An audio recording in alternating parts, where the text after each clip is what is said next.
अस्सलामुअलैकुम, welcome to my channel learning with Zargul. आज हम सीखेंगे colour names.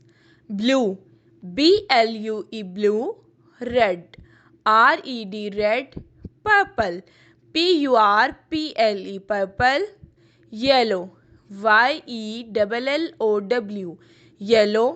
Pink, PINK pink. Green, GREEN green. Orange, ORANGE orange.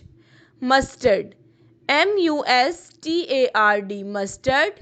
Black, BLACK black.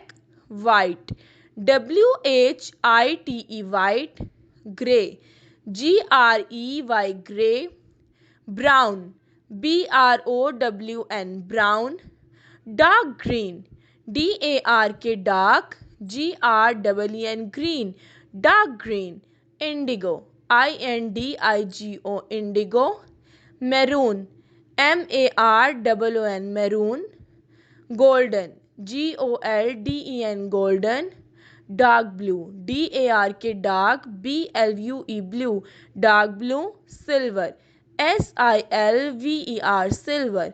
एक दफ़ा दोबारा रिपीट कर लेते हैं। जितने भी आज हमने कलर्स याद किए हैं वो आपने अच्छे तरीके से याद करने हैं।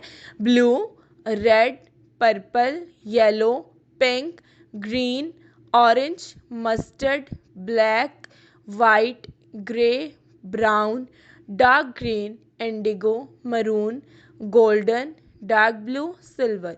अच्छे तरीके से याद कर लेने हैं क्योंकि अच्छे बच्चे हमेशा अच्छे अच्छे काम करते हैं।